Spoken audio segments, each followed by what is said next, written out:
حضرت زیاد بن سکن حضور علیہ السلام کے صحابی ہیں۔ میدان احد میں نا آپ کا جسم اثر زخموں سے چور و چور ہو گیا، آپ کا پورا جسم زخموں سے چور و چور ہو گیا۔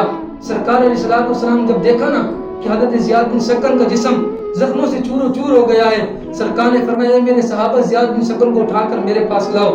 حضرت زیاد بن سکن رضی اللہ تعالی عنہ جب آپ کو حضور علیہ السلام کے پاس لایا گیا نا تو آپ نے اپنا چہرہ، اپنے رخسار حضور کے قدموں پر رکھ دیے۔ سبحان اللہ۔ اپنے رخسار حضور کے قدموں پر رکھ دیے اور قدموں پر رکھ کر آپ حضور کو دیکھ رہے تھے۔ سرکار نے فرمایا اے زیاد اب تیرا آخری وقت ہے، کوئی وصیت کر جا، دنیا سے جاتے ہوئے کچھ نہ کچھ کہہ جا، کوئی بات کر جا۔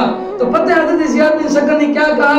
تو حضرت زیاد بن سکن نے اپنی آنکھیں حضور کے چہرے کی طرف کی اور حضور کے چہرے کو دیکھتے ہوئے پتہ ہے کیا کہا؟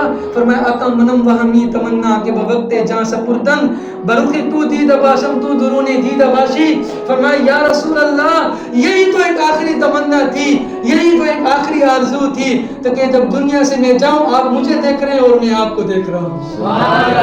آپ حضور کے چہرے کو دیکھ رہے تھے۔ وَخَدُّوا عَلَىٰ قَدَمِ رَسُولِ اللَّهِ حَتَّىٰ مَاتَ۔ حضرت زیاد بن سکن کا چہرہ حضور علیہ السلام کی قدموں پر تھا اور آپ کی آنکھیں جو تھی سرکار کے چہرے پر تھی اور آپ کی روح پرواز کر گئی۔